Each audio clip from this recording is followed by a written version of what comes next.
বুয়া আছে তাৰ চিহ্নবোৰ আমি তাতে চাবলৈ পাওঁ। ডিমাপুৰত যিটো অৱশেষ আছে তাৰ শিলাৰ ওপৰতো এই চিহ্নবোৰ আমি চাবলৈ পাওঁ। অৰ্থাৎ আৰু তাৰ কাৰ্বন ডেটিং যেতিয়া কৰা হ'ল, কোৱা গ'ল যে বহু বছৰ পুৰণি, 3000-4000 বছৰ পুৰণি এই শিলাবোৰ আছে বুলি आर्कियोलॉजी डिपार्टमेंट सनितपुर जिल्लानि बे थेलामारायाव थानाय मुंख्लं फोथाराव जानो गोनां बाथौ महासभानि जि बोसोरारि जथुम्मा बे जथुम्मायाव जोंनि गासै बाथौ सिबियारि रायजो राजाफोरजों लोगोसे जोंनि बर'नि गासै सुबुंफोरखौ आरो लोगोसे गुबुन हारि माहारिनि मानसिफोरखौ बाहागो लाफैनो थाखाय खावलायनाय जाबाय। आरो बानजाय आफादा दिनै गाहाय खुन्थियाखौ गायसननायनि गेजेरजों बिनि साखाफारानि हाबाफारिखौ जुरिजेनबाय।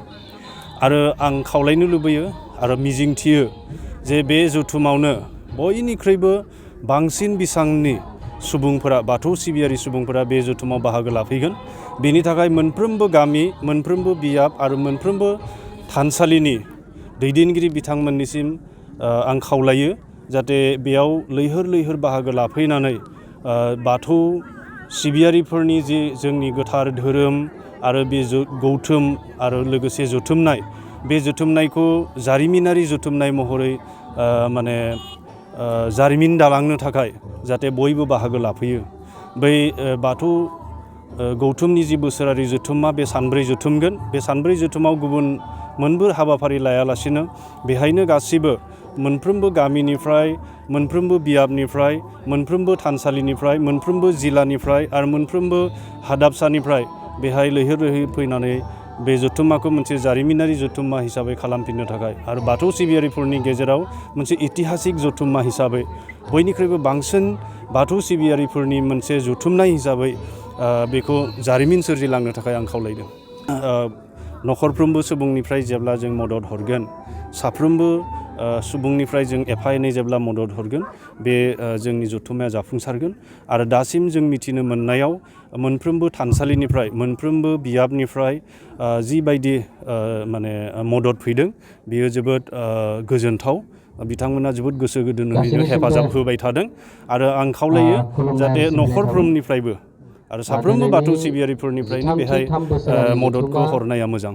सिबियारिफ्रा बाथौ सिबियारि हिसाबै बाहागो लागोन आरो बाथौ सिबियारि नङै बर'फ्राबो बर'नि माहारियारि बयनिख्रुइ गोजामसिन आरो गेदेरसिन धोरोम हिसाबै आरो सोदोमस्रियारि जथुम्मा हिसाबैनो बेहाय ख्रिस्टान धोरोमारि बर' फिसाफ्रानो जा बा गुबुन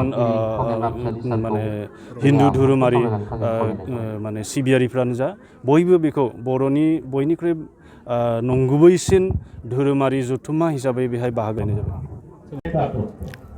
2023 मायथाइनि 10 डिसेम्बर खालाराव फैगोन समाव जानो गोनां दुलाराय बाथौ गोथामनि 13 बोसोरारि जा जथुम्मा जागोन, जोंनिया बिबान सोलायनाय जथुम्मा, बेनि गाहाय खुन्थियाखौ दिनै गायसननाय जाबाय।